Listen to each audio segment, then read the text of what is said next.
سلام گایز، چطوری؟ من پریسا امیده چلمکی گریته و من اینو زیاد نمیخوام طولش بدم و میدونم که این وقت خیلی زیادی نبودم. یه چند تا ویدیو هم بودم که درست کنم، همشون رو درست کردم، فقط ادیت ندارن و واقعا نمیدونم که چرا نمیتونم ادیتشون کنم، ولی همشون رو میذارم.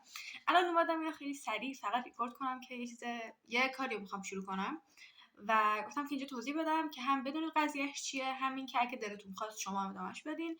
از اونجایی که هممون اینجا تقریبا دانشجوییم یا قرار دانشجو بشیم، یا حالا فرزند دانشجو داریم یا حالا یه ربطی به درس و اینا داریم، و از اونجایی که من خودمم دانشجوام و اگر که نمیدونید من دانشجوی سال دوم مسترم و مستر نورساینس میخونم اینجا.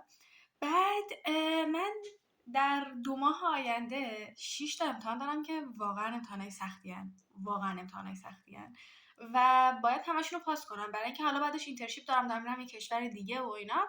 بهتره که همشون رو تموم کنم و خب دارم براشون میخونم. ولی از اونجایی که میگن قانون مورفی، همیشه وقتی یه چیزی عجله داری و میخوای که انجام بشه برعکسش رخ میده، من خیلی دارم درس نمیخونم، یعنی اونجور که باید درس نمیخونم. بعد از اونجایی که کل زندگیم فقط درس نیست و خب من دوستم کارهای دیگه هم بکنم، گفتم که بیام برای خودم یه چالش بذارم که این برگرفته از یه چالشی هست 75 روز سخت که مثلا 2 بار در روز ورزش میکنم فلان و اینا.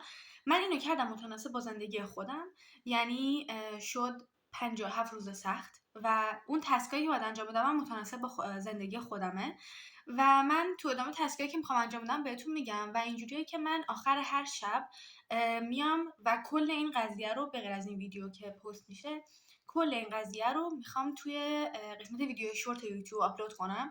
یعنی انگار من هر شب باید جواب پس بدم به همین افرادی که ویدیوهای منو میبینن.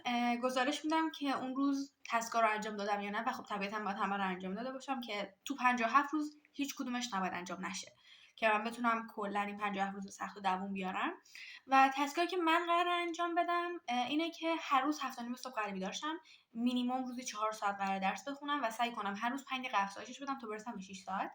بعد 6 روز در هفته طبق برنامه‌ای که دارم باید برم باشگاه، 3 روزش تمرینه، 3 روز دیگه‌اش هایکینگه و یه روزم استراحته و به رژیم غذایی هم که مربی می‌داده باید پایبند باشم کاملا، یعنی بدون هیچ تقلبی. و شبی 10 صفحه کتاب غیر درسی بخونم و حالا کتابم که قرار بخونم بهتون معرفی میکنم، اگه دوست داشتین اونو بخونید، اگه دوست نشین هر چی دلتون خواست بخونید. روزی 3.5 لیتر آب بنوشم و روزی 30 دقیقه روی مهارتی که دوست دارم یاد بگیرم وقت بذارم براش و وقتمو توی اینستا تلف نکنم، یعنی اون روز کلا توی این 57 روز کلا اینستاگرام اپشو باز نکنم و اینکه 12:30 هر شبم خواب باشم و خب هر شبم که من گزارش رو میام با فیلم و با مستندات بهتون ارائه میکنم که این کار انجام دادم، این کار انجام دادم، این کار انجام دادم.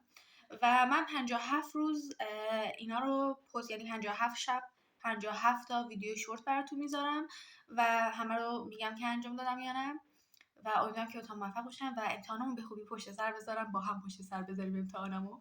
و شما هم اگه که خواستین جوین بشین به من که خب میتونین بهم بگین که با هم شب به شب گزارش بدیم. اگر که شما نیاز دارین یکی چکتون کنه میتونیم، حالا نمیدونم چطوری، ولی تو قسمت کامیونیتی یوتیوب فکر کنم میتونیم مثلا با هم ارتباط داشته باشیم و اینا، میتونیم با هم انجامش بدیم و همین. امیدوارم که روزها و شب‌های زیبایی داشته باشین. من ویدیویی که قولشو دادم حتما پست میکنم و همین. امیدوارم که بتونیم همه موفق باشیم و من امتحانامو پاس کنم. خدافظ، شب و روزتون بخیر.